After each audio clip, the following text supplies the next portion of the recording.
Hello, my name is Gregory Hallows, and you are listening to Preserve Halloween Podcast.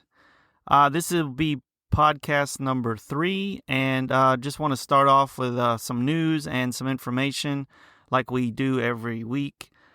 First off, we'll start off with our 61 Nights of Halloween, kind of go over the movies for this week, and just to let everybody know, if you want to check out the entire list of the 2 months of the 61 Nights of Halloween, check out our website, preservehalloween.com. On that website, you can also check out our store. You can get information about memberships, and you can send us questions if you'd like. It also has our links for our social media pages, so you can get in touch with us as many ways as we can possibly think of. First off, October 15th is Pick a Tim Burton Film. Like I said last week, the reason I chose this is because there's so many movies that he's made that are, good for Halloween, good to watch on Halloween. So just pick one or pick them all. Whatever you do, it's going to be great. October 16th is Haunt. October 17th is The Witches, and there is a remake that has just been finished with that movie, I think, or it's in the process. But we are recommending the original. October 18th, Goosebumps 2, which probably has the best neighbor on screen you could ever wish for Halloween. October 19th is Double Double Toil and Trouble. October 20th is Tales of Halloween. October 21st is Ernest Scared Stupid, which I've been seeing online is getting pretty difficult to find on DVD, or not difficult, but expensive. So I'm trying to track down and figure out why. I guess it's just out of print. It'll eventually probably get redone and end up in the Walmart $5 bins. And October 22nd is a movie that I really, really didn't expect to like, but I watched it with my kids one night. It's called Fun Size. It has Victoria Justice from The Victorious Show. That's another show I've also watched with my kids, and it's pretty good. And we knew some people that worked on the set for that show, and my daughter has an autographed photo from the cast hanging on her wall, which now is crazy because it's a lot of very, very popular people now, including Ariana Grande. But that movie is really fun. It's a cool story about just a Halloween night and, a brother and sister and, the trouble they can get into. I really, really recommend it, especially for families. Some of the other news we want to talk about, there are a few books that I am in the works of doing reviews on, but I've not quite finished them yet. I'm trying my best to get them done for the month of October, but I wanted to go ahead and mention them. That way, in case anyone's interested, they can check these books out and see if there's something that you'd be interested in. The first one is called Past the Glad and Sunlit Season, Poems for Halloween by K.A. Opperman. It's with a preface by Halloween expert and award-winning author Lisa Morton, and 15 atmospheric, full-page black and white illustrations by Dan Sauer. You can find purchasing info for that book at www.jackandapespress.com. I'll put a link up on the website or for the podcast itself so you can find out more information about that. The second book is called Her Infernal Name and Other Nightmares by Robert Ottone. From waking fears to heartbreaking nightmares, this collection of short fiction is a glimpse into the terrors we face every day. And that is a book you can purchase online at Barnes & Noble or through Amazon. And the third book is called We Bleed Orange and Black, 31 Fun-Sized Tales for Halloween by Jeff C. Carter. Explore Halloween from Appalachia to the Arctic Circle and journey from the Old West to Mars. This spooktacular goodie bag harvests all the joys and terrors of the best night of the year. If you love air crisp as cider and scented with burning leaves, if you greet the darkness with jack-o'-lantern grin, and if you yearn for the veil between worlds to grow thin, then you bleed orange and black. This book is available on Kindle and paperback through Amazon.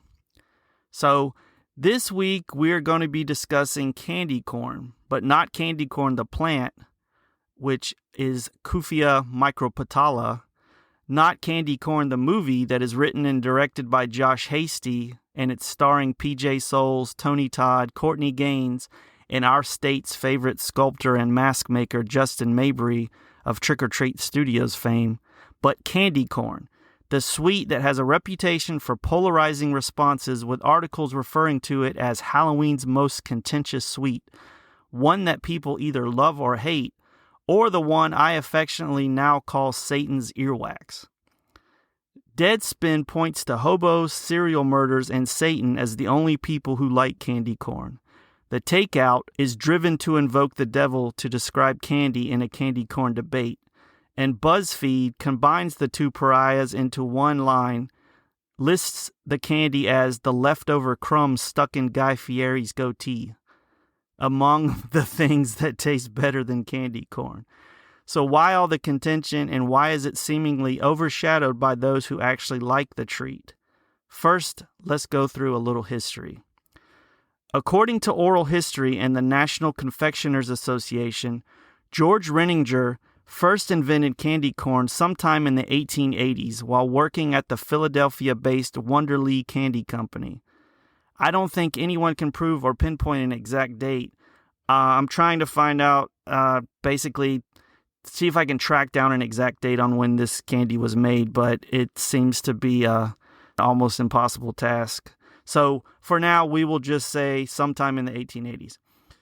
Wonderly marketed the candy by the names Buttercream and Chicken Corn. But it was the Goelitz Candy Company, now known as the Jelly Belly Candy Company, that really popularized candy corn. In 1898, Goelitz picked up the recipe and started marketing the kernels, but he called them chicken feed. That's because before World War I, most Americans didn't think of corn as actual people food. They only thought of it as food to feed animals. But here's where Goelitz's marketing was genius. The corn kernel shape and the poultry-centric positioning was actually no accident. At the time of the candies being made, farmers made up half the American labor force, and companies marketed agricultural-themed products all year round. In fact, there were many candy makers who were busy creating similar candies in the shapes of other sweets that were agrarian, like chestnuts, turnips, clover leaves. But what set candy corn apart was the color. There had never been a candy with that tricolor design before. Those white, yellow, and orange stripes that everyone associates and knows it's candy corn now. So back then, this process was done manually by, just a bunch of guys pouring heavy buckets of steaming liquid into the process. And this coloring process resulted in something that it was a confection that no other candy could match. So in the 1900s, during the initial years of the production, thousands of workers were needed to produce candy corn. The process lasted for 8 or 9 months out of the year, usually from March to November, and this was because of the tedious tasks involved in the making of candy corn. So I found a synopsis of basically what it takes to make it, and it goes like this. The basic candy corn ingredient is sugar, corn syrup, and a small amount of salt. At least that's what it was. I'll get into that later. All the ingredients are heated into kettles till a slurry is formed. Marshmallow and fondant were also added for a smooth texture and softness. The final mixture, which weighed roughly 45 pounds, was poured into big buckets called runners. And then men called stringers would walk backwards, pouring the candy into cornstarch trays imprinted with the shape of the kernel. They had to walk from one end of the tray to the other end, pouring in the mixture. And they had to do this 3 times because each time for each color. So the now famous white, yellow, and orange was done this way. First, the depression is filled with partially set white candy known as mellow cream. And next, the orange mellow cream was added. And then the mold is finished by adding the yellow mellow cream. And then the entire candy is cooled. And after it is finished cooling, the trays are then emptied and a confectioner's glaze is added to make the kernels a little bit shiny. And at last, after all that was said and done, the candy was ready to be eaten. So Once that was set, the candies were detached and packed, and they were originally delivered by wagon in wooden boxes, tubs, and cartons. So now, today, the machines do all the work. Manufacturers use a process called the cornstarch molding process, and this is used to create the signature design. A machine fills a tray of little kernel-shaped holes with cornstarch, which holds the candy corn in shape. And then each hole is filled part of the way with the white syrup colored with artificial food coloring. Next comes orange syrup, and then finally yellow. So then the mold cools, and the mixture sits for about 24 hours until it hardens. And once that's done, a machine empties the trays, the kernels fall into chutes, and then any excess cornstarch is shaken loose in a big sifter. Then the candy corn gets glazed, and that makes it shine, and then workers package it to the shipments for the stores. So that's the big difference between now and then. But an author named Samira Kowesh, who is the author of Candy, A Century of Panic and Pleasure in the Atlantic, wrote, "There were no sweet hybrids in the early days. Corn was coarse and cheap and not very tasty. It was good food for pigs and chickens, but it wasn't until wartime, where there was wheat shortages in 1917, that anyone but the poorest Americans would have considered corn flour, cornmeal, or cornbread acceptable food." So even after World War I, candy corn maintained its association with chickens. Goelitz had packaging for their candy corn, which still wasn't called candy corn, in the 20s that displayed a rooster, and the motto was King of the Candy Corn Fields. So in the first half of the 20th century, candy corn was a penny candy, which meant you kids could get a bunch of these candies for very little money. So it was very popular. Kids sought them out because they could eat them year-round, and at that time, candy corn wasn't specifically associated with Halloween, but it would appear at Halloween parties, but it also would be at Thanksgiving and also Easter. So when the wartime sugar rations were lifted in the 40s after the war, trick-or-treating began to take off. The 50s is where the real boom was, but in the 40s, trick-or-treating began to take off, and candy corn's harvest colors and their low cost made it a very obvious choice for people to give away at the door because they didn't have to spend that much.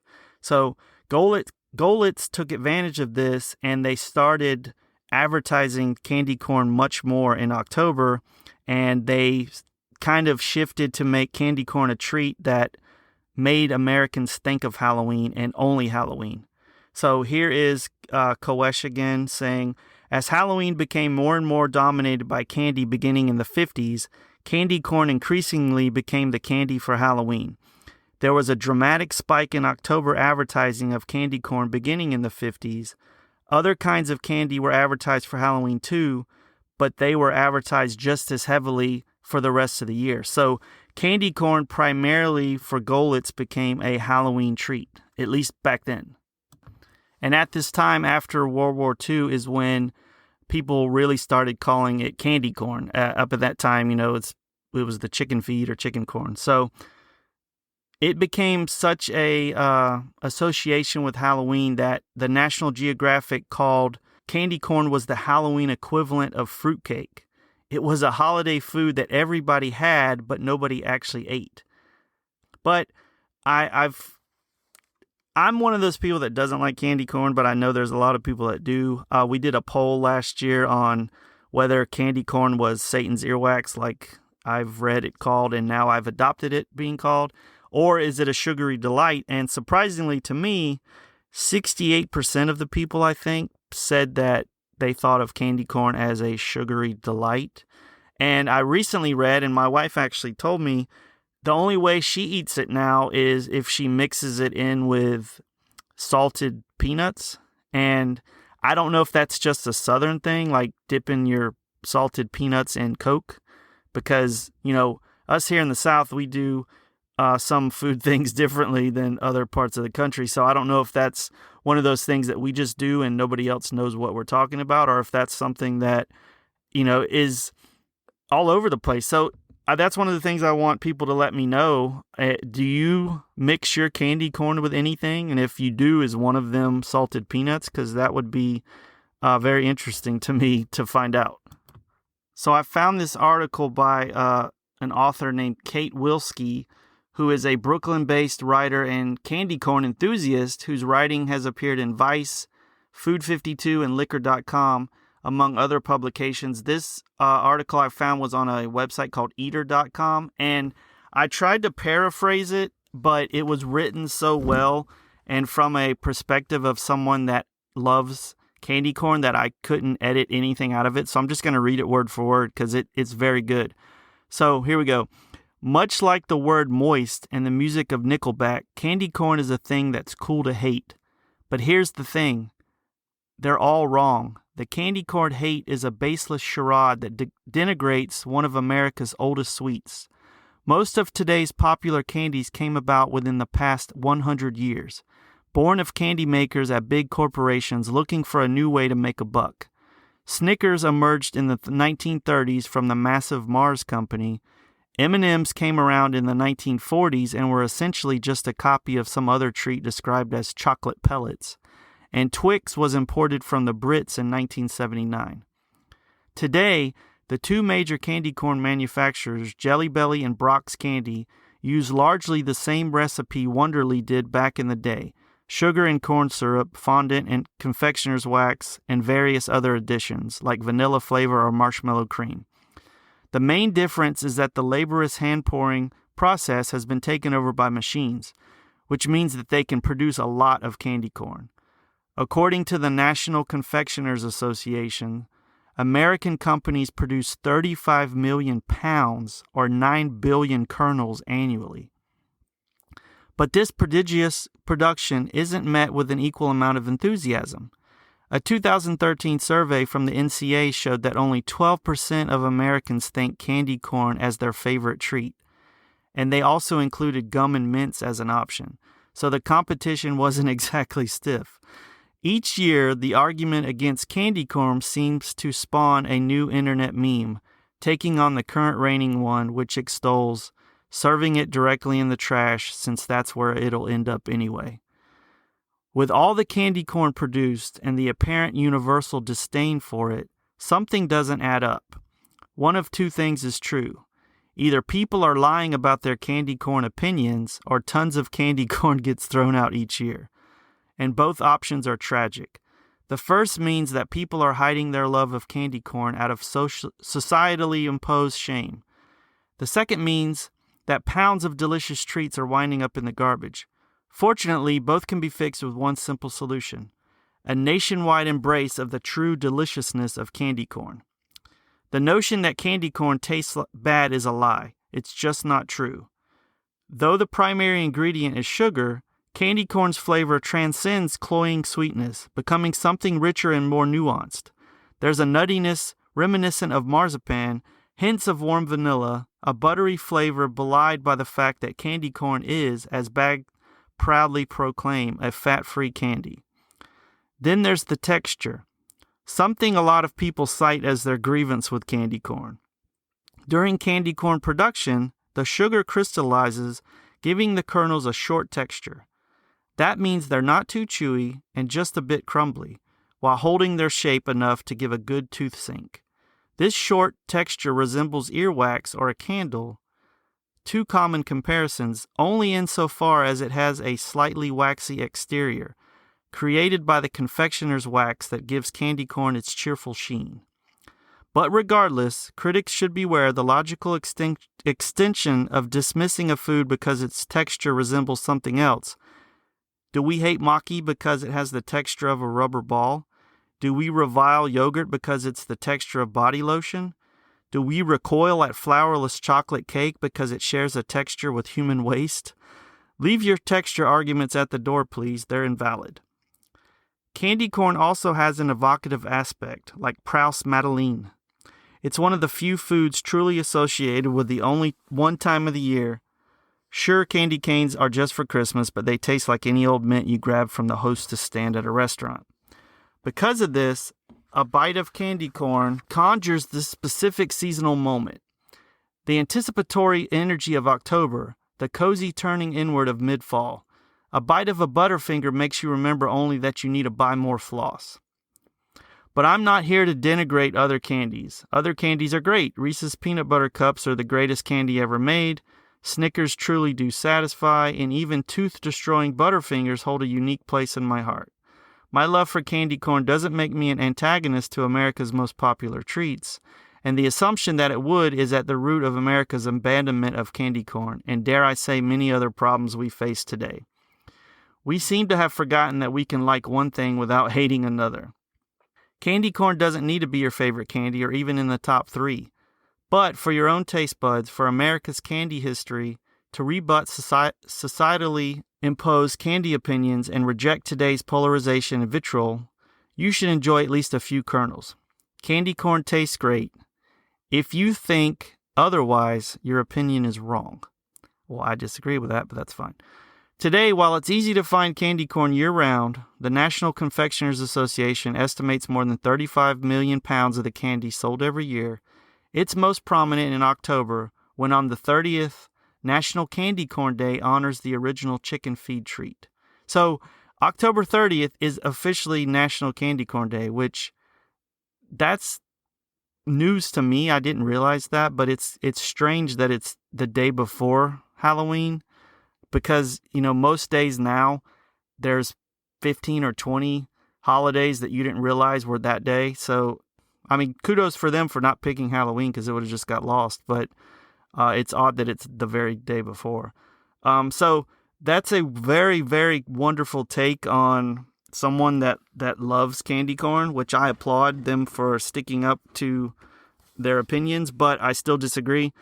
And that's okay. I don't have to like candy corn. But here's some more facts about the candy itself. Candy corn is such a popular choice that mellow cream candies are now available year-round in a variety of colors for other seasonal holidays. Most have the exact same creamy vanilla flavor of the original, but there are some flavor variations. It's mostly color. So for Thanksgiving, it's called fall corn, which is brown, orange, and white. And the brown section is a chocolate flavor. So there's one that has a different flavor. Christmas-inspired reindeer corn has the classic vanilla flavor, but it also, the colors change, so it's green, white, and red. So it's the same flavor, but just different colors.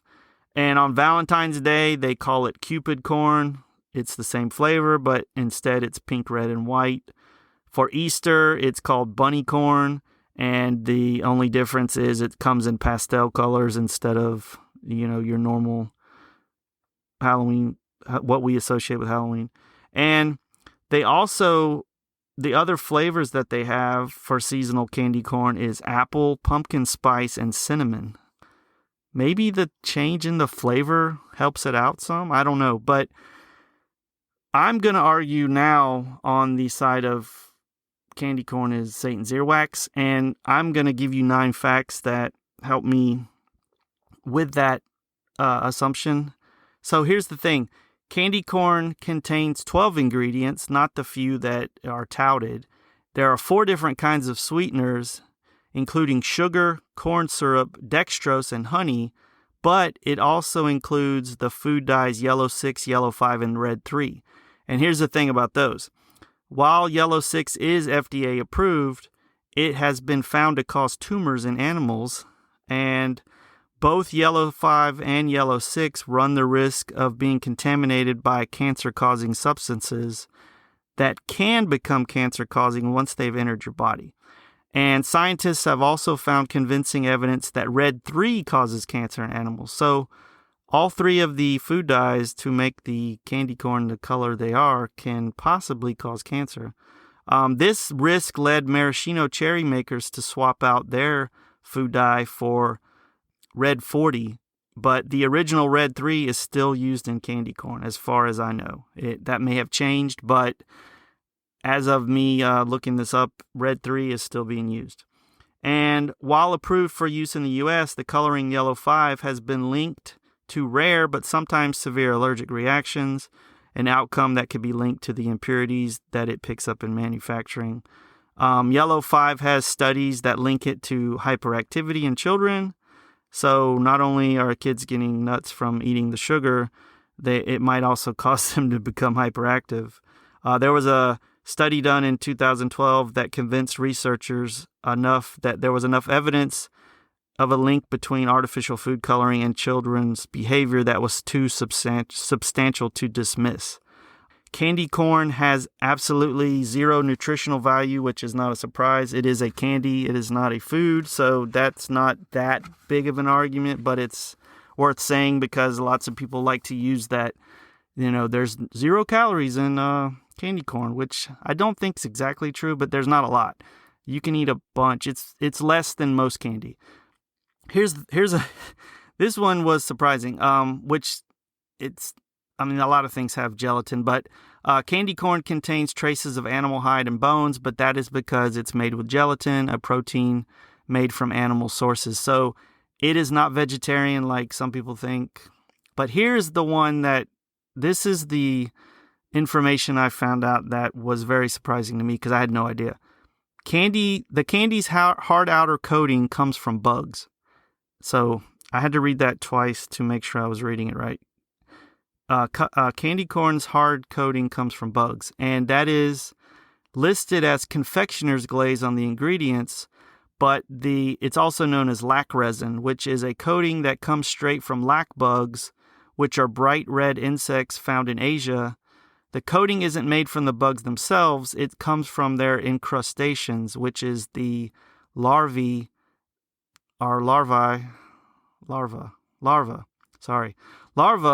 that is left behind on twigs, which the larva is tree sap feeding, so that gets left behind on twigs.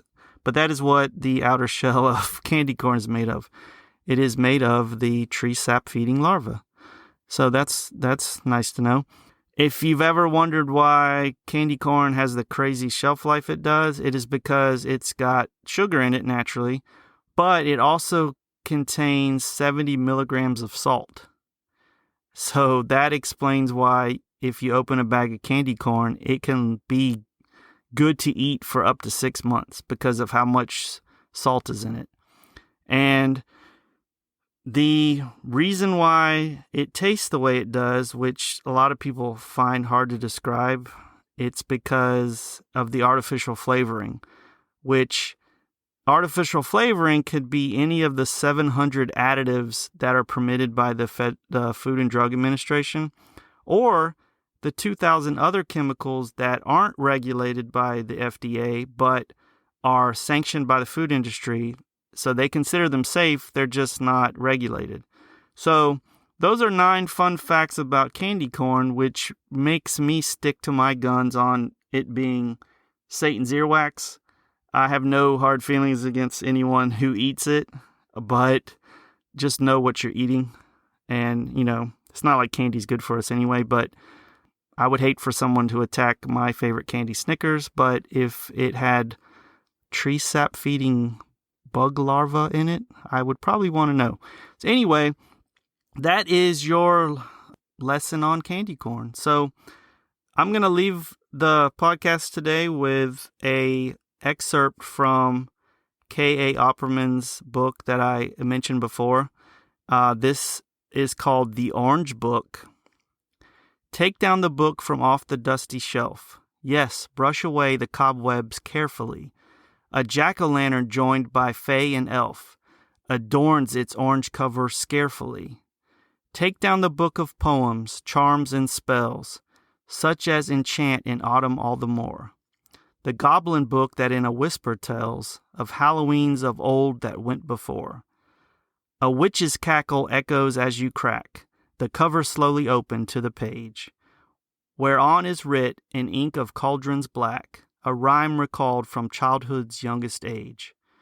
You read the words and travel through the veil, back to a haunted, dim-remembered time, when with a filled and grinning candy pail, by candlelight you read each treasured rhyme.